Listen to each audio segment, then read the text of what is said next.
Hi guys, I'm Leanne and welcome to my kitchen. Trends change so quickly nowadays in the digital age, and if you're anything like me, you probably want to rip out your kitchen and start from scratch once every 6 months. But that's slightly expensive. So today, I'm going to show you how to give your kitchen a mini makeover that is going to have a huge impact on the look, and it's something that you can do quickly over a weekend. So join me as we take this very 90s kitchen and bring it into the 21st century.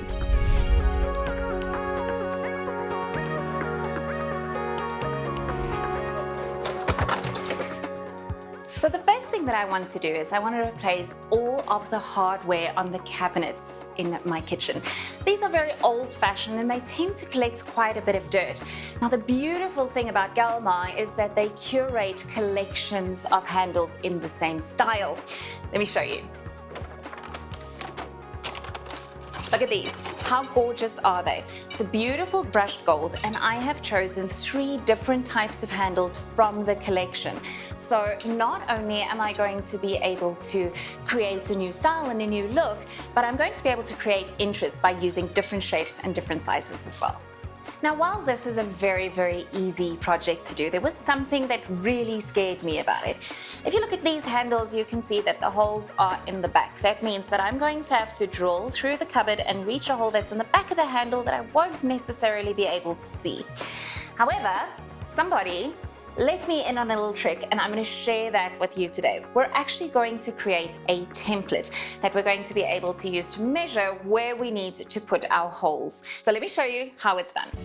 All you're going to need is you're going to need a piece of paper or a piece of cardboard, a pen and a pair of scissors. So what I'm going to do is I'm actually going to trace out the bottom of my handle on my piece of cardboard. That's my basic template.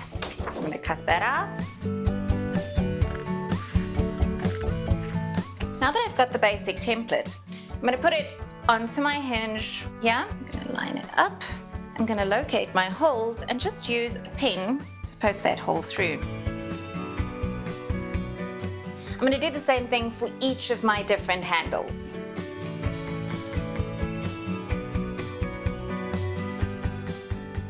So now that we have got our templates and we're ready to get going, the first thing that I need to do is to remove my old hardware.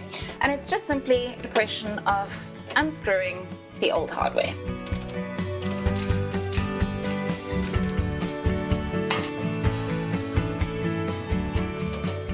So as you can see, there are now holes left in my cabinetry, and depending on what kind of cabinets you've got, you can either fill this up with a polyfiller type product or a wood filler. In my case, these cupboards are laminated, so I chose my handles particularly so that they would cover the old holes. We're going to use our template to check where we need to drill new holes. So I'm going to place it on my cupboard. I'm going to line it up to where I need my handle to go. I'm going to make marks into those holes straight onto the cabinet. So now I know where I need to drill my new holes.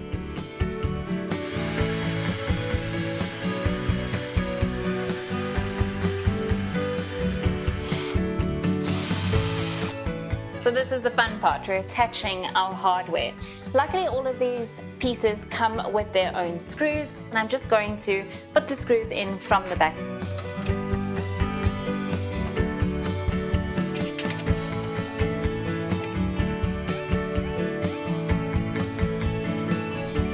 Now with our hardware changed, I'm not quite done yet.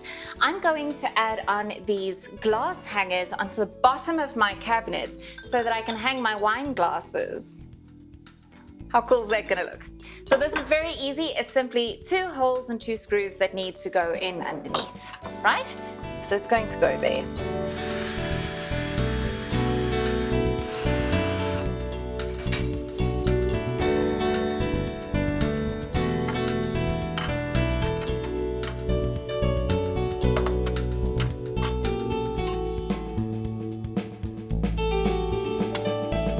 We're really making progress, but that is not the last trick I have. One last thing that we're going to do is we're going to add a little bit of lighting to our cabinetry. Now this is a fantastic load shedding hack because these little puck lights work with batteries. So they've got a remote and I'm going to place them underneath our cabinets to provide a little bit of mood lighting here, but when the power goes off, these ones don't. So there you go. Small changes make a huge impact. This space is completely lifted with all of the new fixtures, and I'm loving my lighting over here. It just goes to show that you don't need to rip out your entire kitchen. You can do small things and make big changes. I hope that we will be DIYing together again soon. For more DIY solutions, visit Gelmar in-store or browse online.